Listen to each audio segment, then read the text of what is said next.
पहर हुजूर। जैसे कहानी सुनाई जाती है कि एक आदमी था, वो भक्ति करता है तो भगवान प्रकट होते हैं, कहते हैं क्या चाहिए। तो वो कहता है कि भाई मुझे एक ऐसा जिन्न दे दो जो मेरे हर कार्य को मेरे कहते ही पूरा कर दे। तो कहते हैं ठीक है तथास्तु। एक जिन्न मिल जाता है। तो जिन्न कहता है कि आपने मुझे मांगा, मैं हाजिर हूं, लेकिन मेरी एक शर्त है, आपका बोला हुआ हर काम मैं करूंगा, लेकिन मैं आराम नहीं कर सकता, मैं रुकूंगा नहीं, मुझे बार बार काम चाहिए, कोई ना कोई काम बताते रहना, तब तो मैं सारे काम करूंगा, और अगर आप काम नहीं बताओगे तो मैं आपको मार दूंगा। ये मेरा जो है, मेरी एक इच्छा है, इच्छा कह लो, या मेरा एक नियम है। तो वो आदमी कहता है ठीक है, कोई बड़ी बात नहीं, मैं काम बताता जाऊंगा। तो क्या होता है, वो काम बताता रहता है और जिन्न करता रहता है। वो सारे काम बताता है, जिन्न सारे काम कर देता है। अब जैसे ही कोई काम ना बता पाए, इतने में वो दौड़ा आए मारने के लिए। तो जिन्न बड़ा परेशान करता है, आदमी भी परेशान हो जाता है। तो जिन्न को एक काम बताता है, वो करता है। इतने में वो अपनी बीवी के पास जाता है और उसको बताता है सारी बात की ऐसे ऐसे बात है, अब क्या किया जाए। तो बीवी अपने काम बताने लग जाती है कि मैं इससे अपने काम करवा लेती हूँ, बर्तन धो दे, झाड़ू लगा दे, पोछा लगा दे। वो भी सारे काम कर देता है। सारे काम खत्म, अब फिर मारने के लिए दौड़ता है। दोनों परेशान हो जाते हैं, क्या किया जाए। तो फिर वो गुरु के पास जाते हैं। जब गुरु के पास जाते हैं तो गुरु को अपनी प्रॉब्लम बताते हैं। तब गुरु उनको एक सॉल्यूशन बताता है। कहता है क्या करना है, घर में एक आंगन में एक खंबा गाड़ दो, वहां पे जितने भी काम हैं आपके सारे करवा लो, और जब काम खत्म हो जाए, जब कोई काम देने को ना बचे, तो इसको कह दो कि इस खंबे पे चढ़ता उतरता रहे। अब वो बेचारा सारे काम करने के बाद उस खंबे पे चढ़ता उतरता चढ़ता उतरता, पूरा पूरा दिन, पूरी पूरी रात बेचारा चढ़ रहा उतर रहा है, चढ़ रहा उतर रहा है, क्योंकि ये भी एक काम है। तो वहां पे उन सबकी जान बच जाती है और उसको भी काम मिल जाता है। यानी ये जिन और कोई नहीं, ये मन है। ये मन ही है जो पल पल कोई ना कोई कुछ ना कुछ विचार करता है, कोई ना कोई काम करना चाहता है। अब ये स्थिर कैसे होगा, इसको खंबे पे अटका दो ले जाके, तो ये खंबे पे रुक जाएगा। तो ये खंबा और कोई नहीं है, ये हमारे गुरु का ज्ञान है। इस ज्ञान पे लाके इसको अटकाओ, ये भागेगा बार बार, इसको फिर उसी काम पे लगाओ। धीरे धीरे धीरे करके ये अपने आप शांत होके बैठेगा। तो यही एक रास्ता है। इसी को बोला है कि सुरत बांध स्थिर करो, आठों पहर हुजूर। तो इस सुरती तो स्थिर तब होगी जब ये मन दौड़ना शांत होगा। तो इस मन को क्या करना है, इस मन को सत्संग में लगाना है, गुरु के ज्ञान में लगाना है। धीरे धीरे धीरे धीरे ज्ञान वाला पलड़ा इतना ज़्यादा भारी हो जाएगा कि ये खुद ही समझ जाएगा कि अब मैं भटका नहीं सकता जीव को, इसके अलावा और कोई ऑप्शन नहीं है। तो ये भी जरूरी है कि हमें प्राथमिक ज्ञान मिले, मंदिर मस्जिद गुरुद्वारे का ज्ञान मिले, लेकिन जो हमारे ज्ञान का अंत है, वो अंत कहाँ होगा, वो हमारे आत्मज्ञान पे होगा। क्योंकि ज्ञान और अज्ञान दोनों 52 अक्षर का ही खेल है। 52 अक्षरों से ही अज्ञान प्रकट होता है, 52 अक्षरों से ही ज्ञान प्रकट होता है। लेकिन जो अनुभव ज्ञान है वो 52 से परे का ज्ञान होता है। उसमें 52 से परे का जो आत्म स्वरूप है उसकी प्राप्ति होती है। वहां पहुंच के ज्ञान और अज्ञान दोनों का नाश हो जाता है। क्योंकि जब तक अनुभव ज्ञान नहीं है तब तक ज्ञान भी हमारे लिए खतरनाक है। ज्ञान हो जाना भी बहुत खतरनाक होता है अगर अनुभव ज्ञान ना हो तब। जैसे रावण को ज्ञान था, चारों वेदों का ज्ञान था, लेकिन ज्ञान बहुत खतरनाक हो गया, उसको अहंकारी बना दिया। क्यों? क्योंकि अनुभव ज्ञान नहीं था। वेदों का जो भेद था वो रावण के पास नहीं था। और भी बहुत से ज्ञानी हैं, आजकल दुनिया भर के ज्ञानी बैठे हुए हैं, जितना मर्जी ज्ञान कथवा लो, सुबह से शाम तक बोलते थकते नहीं हैं। लेकिन जब अनुभव ज्ञान की बात आती है तो शून्य हो जाते हैं। क्योंकि कथनी ज्ञान तो सीख लिया, बोलना तो सीख लिया, लेकिन जो बोल रहे हैं उसको जानते नहीं हैं, यहां पे आके अटक जाते हैं। तो इस चीज से ऊपर उठ जाना है। ठीक है, ज्ञान भी होना चाहिए क्योंकि ज्ञान अज्ञान का नाश करता है, लेकिन केवल ज्ञान तक भी सीमित नहीं रहना चाहिए, ज्ञान से आगे बढ़ जाना चाहिए, और वो आगे बढ़ जाना अनुभव ज्ञान कहलाता है। इसीलिए कबीर साहब समझा रहे हैं, अनुभव ज्ञान बिना सब झूठा और झूठी हाट लगाई। आज आप देखेंगे व्हाट्सएप पे, यूट्यूब पे दुनिया भर के ज्ञानी बैठे हुए हैं, एक से एक ज्ञानी बैठे हुए हैं, पूरा पूरा दिन सत्संग कर रहे हैं, लेकिन जब अनुभव ज्ञान की बात करो तो शून्य हो जाते हैं, क्योंकि उनको सत्य स्वरूप का, सच्चे शब्द का बोध ज्ञान नहीं है। इसीलिए कबीर साहब हमेशा यही समझाते हैं कि जो अनुभवी ज्ञान है वही सत्य ज्ञान है। उसके अलावा कथनी ज्ञान, उसको साहिब ने एक कुकुर यानी कुत्ते का ज्ञान बोला है, उसको एक कुत्ते की संज्ञा दी गई है। यानी करनी तज कथनी कथे, अज्ञानी दिन रात, और कुकर समान भौकत फिरे, और सुनी सुनाई बात। यानी जिसको अनुभव ज्ञान नहीं होता है और वो ज्ञान कथता है तो उसको दोषी बोला है कबीर साहब ने। यानी कि एक कुत्ते की तरह, जैसे आप रात के 12 बजे, 1 बजे, 2 बजे कभी उतरो बस से किसी सुनसान गांव में, तो गांव का पहला कुत्ता जब आपको देखेगा तब वो भौंकेगा जरूर। जैसे ही वो भौंकेगा तो आप देखोगे कि थोड़ी दूर पे किसी और गली का कुत्ता वो वहां भौंकना शुरू हो जाएगा, उसकी भौंकना सुन के उससे आगे गलियों के कुत्ते भौंकना शुरू, देखते देखते पूरे गांव के कुत्ते भौंकना शुरू हो जाएंगे। अब देखा तो केवल एक ने, आपको एक कुत्ते ने देखा, उसने भौंका, समझ में आता है कि उसने देख के भौंका, लेकिन बाकी गांव के जितने कुत्ते हैं वो सब बिना देखे भौंक रहे हैं। तो साहिब ने कहा कि बिना देखे अगर कोई भौंक रहा है तो वो महापापी कहलाएगा, क्योंकि उसके पीछे 100-50 लोग तो लग जाएंगे, लेकिन बिना अनुभव ज्ञान के वो उनकी शंका समाधान नहीं कर पाएगा, उनके बोध ज्ञान को वो क्लैरिफाई नहीं कर पाएगा। किसी को कुछ अनुभव हुआ भी वो गुरु से पूछेगा तो वो जस्टिफाई नहीं कर पाएगा कि सही ज्ञान है कि नहीं। क्यों? क्योंकि उसको खुद ज्ञान नहीं हुआ है। वो किसी को क्या रास्ता दिखाएगा? जब उसने खुद नहीं देखा तो दूसरे को क्या दिखाएगा? इसलिए साहिब ने कहा, बिन देखे वा देश की और बात करे सो कूर, आपे खारी खात है बेचत फिरे कपूर। यानी जो बिना देखे परमात्मा की बात कर रहा है, जितने भी लोग, जितने भी संत बैठे हैं जो परमात्मा परमात्मा चिल्ला रहे हैं लेकिन जानते नहीं हैं, वो सब दोषी हैं। उनको झूठा गुरु बोला है कबीर साहब ने कि वो झूठे गुरु हैं। झूठा क्यों बोला है? क्योंकि वो किसी और के मुंह से निकली बात को ग्रहण करके बैठे हुए हैं, किसी और के मुंह से निकली बात को पकड़ के बैठे हुए हैं। जैसे भोजन सामने है, वो झूठा नहीं कहला रहा है। झूठा कब कहलाएगा?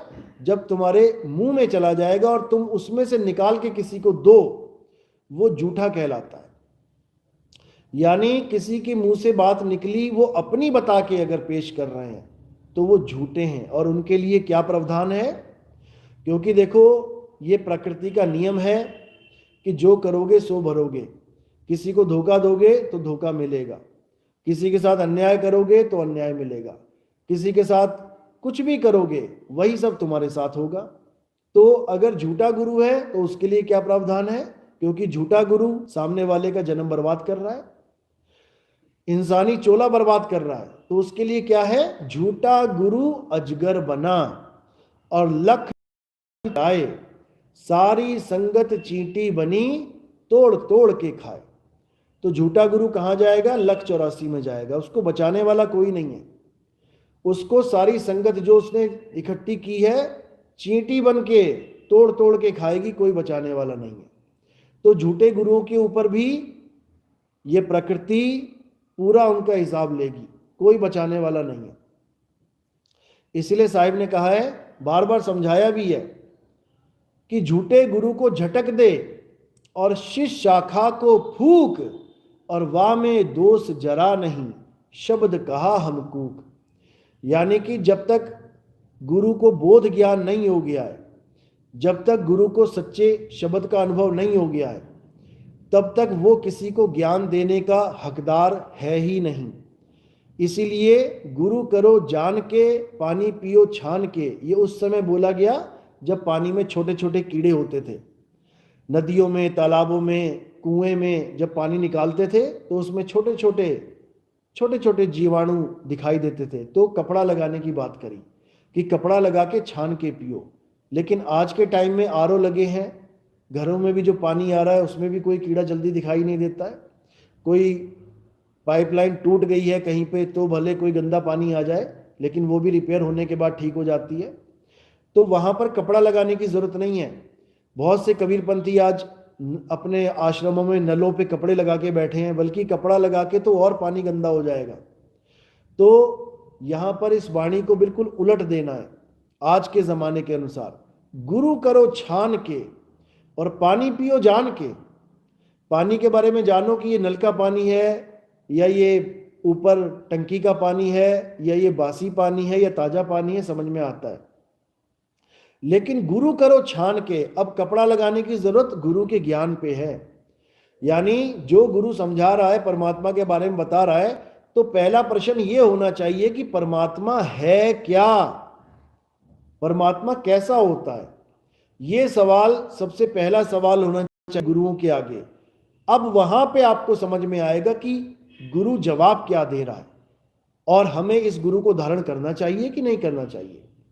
कोई कहेगा परमात्मा ज्योत स्वरूप है, कोई कहेगा परमात्मा प्रकाश स्वरूप है, कोई कहेगा परमात्मा लाल है, लाल प्रकाश, कोई कहेगा परमात्मा ऐसा, कोई कहेगा वैसा, कोई श्वासों को परमात्मा कह देगा, कोई अग्नि को परमात्मा कह देगा, कोई इस जड़ संसार को परमात्मा कह देगा कि परमात्मा और संसार एक ही है।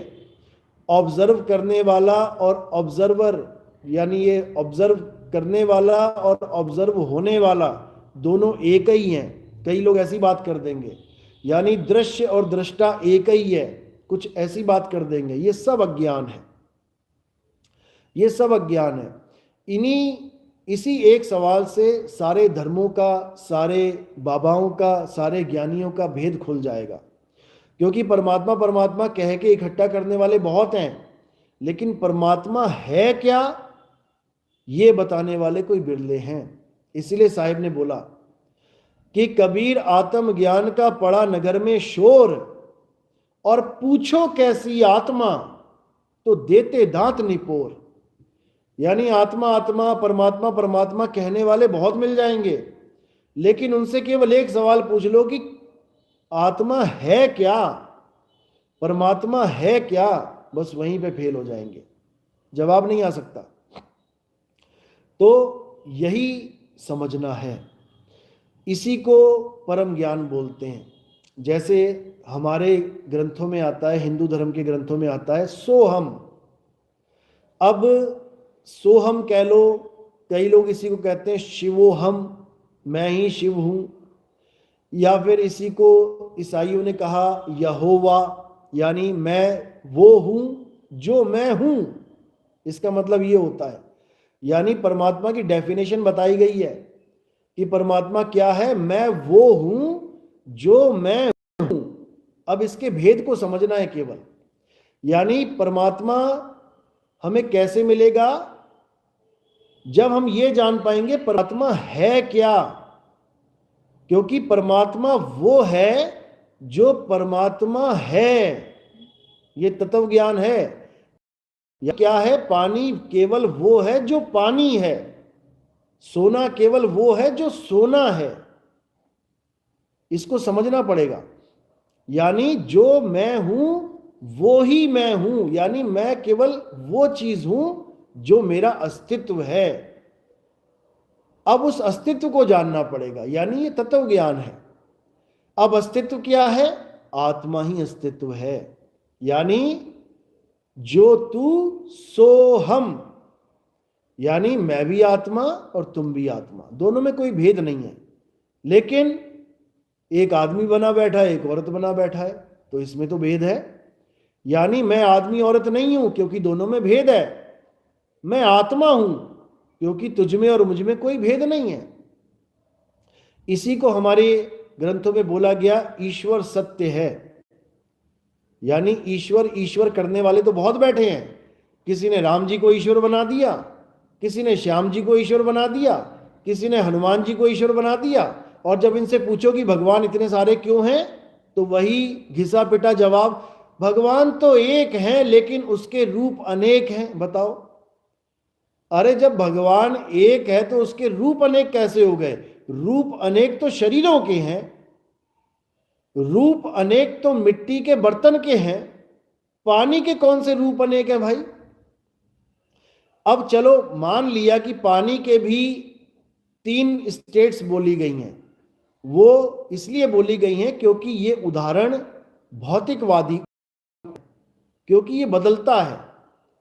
पानी एक ऐसा उदाहरण है जो भौतिकवाद में आता है, जिसकी 3 स्टेट हैं, liquid, solid and gases state.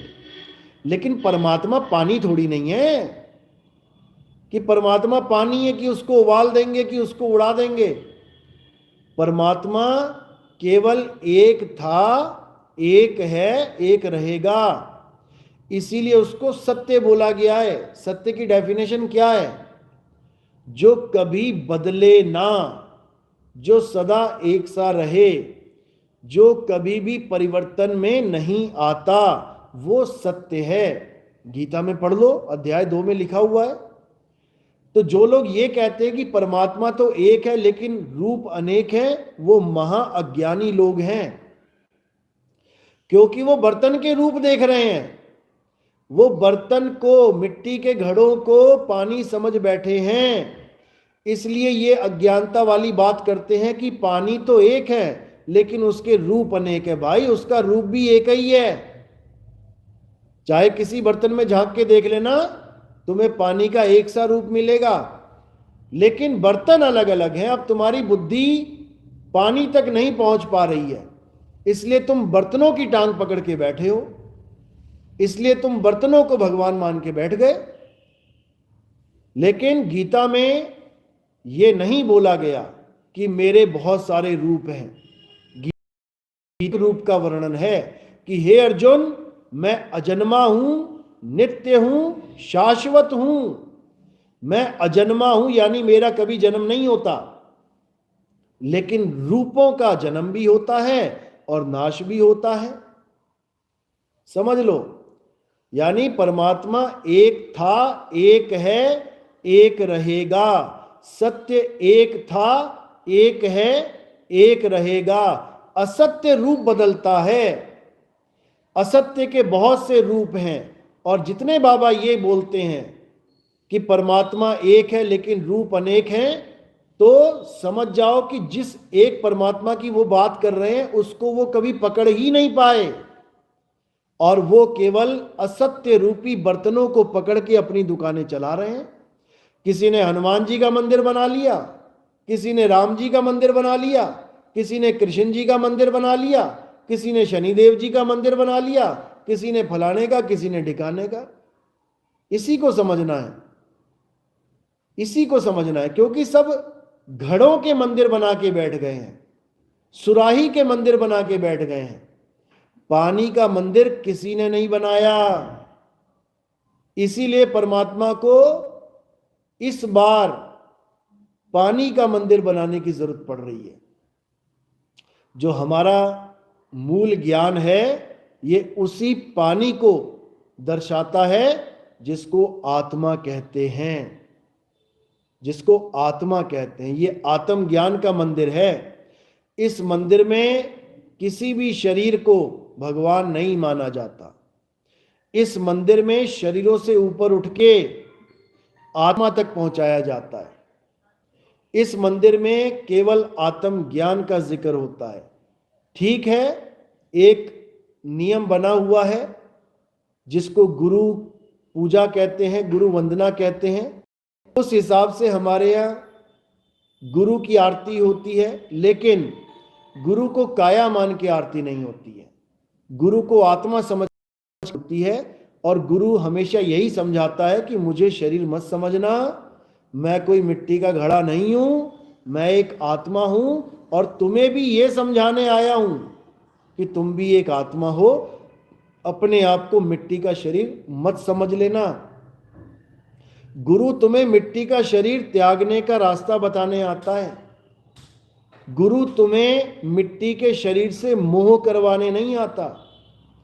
गुरु तुम्हें ज्ञान देता है कि इस मिट्टी के शरीर को कैसे त्यागना है। गुरु तुम्हारे मिट्टी के शरीर को बचाने नहीं आता, समझ लो, क्योंकि ये मिट्टी का शरीर एक ना एक दिन फूटेगा, ये घड़ा फूटेगा, इसको कोई बचा नहीं सकता। गुरु तुम्हें यह समझाने आता है कि जब ये फूटेगा तब तुमने करना क्या है, और अगर ये तुमने समझ लिया तो तुम हमेशा के लिए तैयार हो जाते हो इस घड़े को छोड़ने के लिए, इस मटके को फोड़ने के लिए। मतलब ये नहीं कि तुम इसको सड़क के किनारे कहीं पे ट्रक आ रहा हो उसके आगे छलांग मार दो, ऐसा नहीं। ये जब भी फूटेगा तैयार रहो, फूटेगा, कोई रोक नहीं सकता। लेकिन इस शरीर को छोड़ना कैसे है, इसको छोड़ने का तरीका क्या है, वो गुरु समझाता है। और गुरु का शिष्य इस शरीर से मोह करना बंद कर देता है। ठीक है, किराए के मकान में रहते हैं, साफ सफाई करते हैं, करनी चाहिए, लेकिन किराए के मकान से मोह नहीं करना है। किराए के मकान को छोड़ने के लिए हमेशा के लिए तैयार रहना है। जैसे ही समय आए गुरु के द्वारा बताया हुआ दांव लगाओ और इस शरीर को छोड़ जाओ। जो इसको सही से छोड़ देगा समझ लो वो मुक्त हो जाएगा, और कुछ नहीं है। और मत समझना कि गुरु कुछ ऐसा ज्ञान देगा कि तुम्हारा ये शरीर बच जाएगा। किसी का नहीं बचा, राम जी का नहीं बचा, श्याम जी का नहीं बचा, तुम्हारा कैसे बचेगा? इसलिए अच्छे से समझो।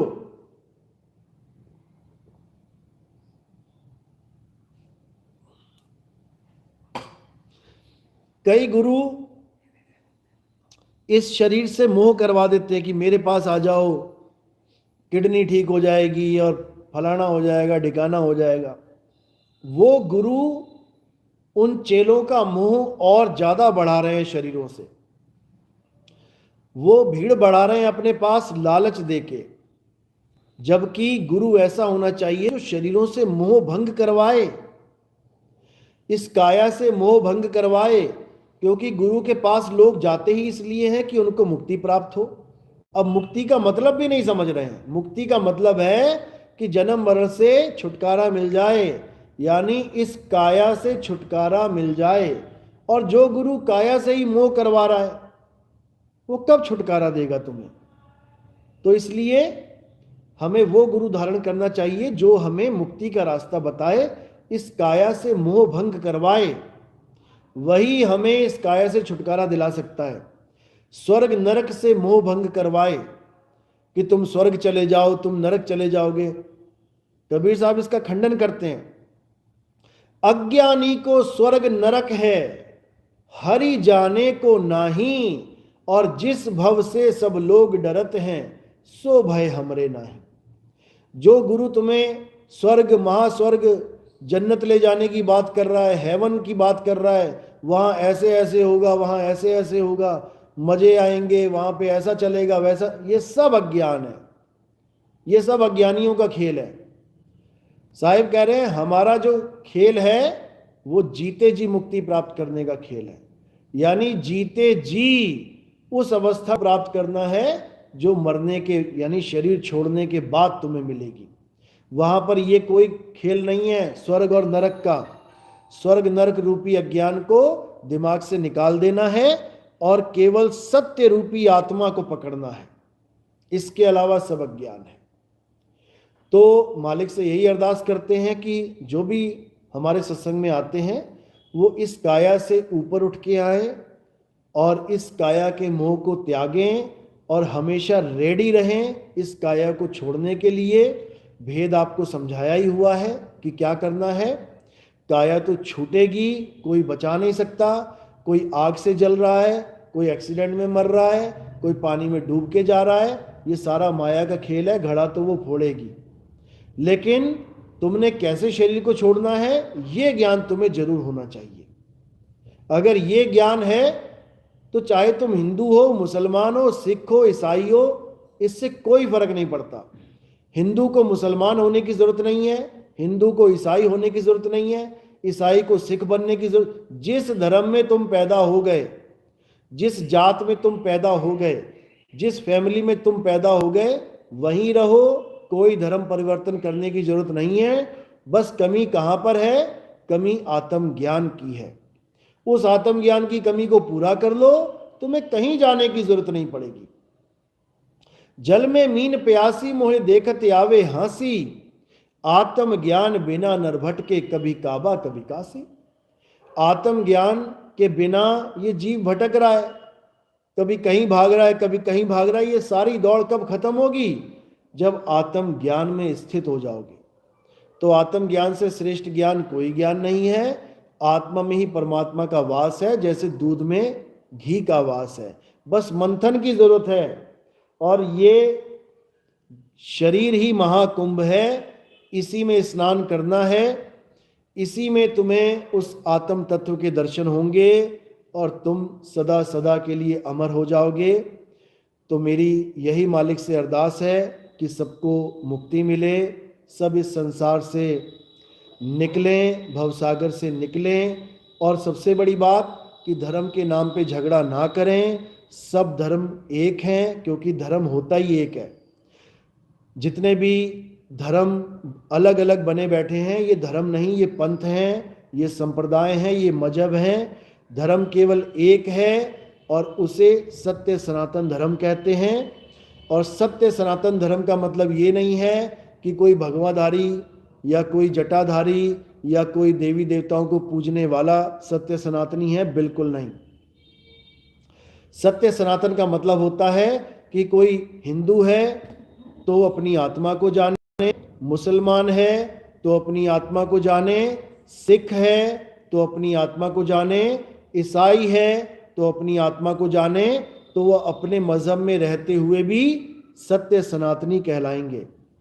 और सारे संसार को अपना परिवार जाने, वसुधैव कुटुंबकम का नारा लगाएं, एक दूसरे से झगड़ा बंद करें। ये जितने भी आजकल बमबारी हो रही है, बड़े बड़े देशों में झगड़े हो रहे हैं, ये केवल धर्म युद्ध हैं, यानी धर्म के नाम पर युद्ध हैं।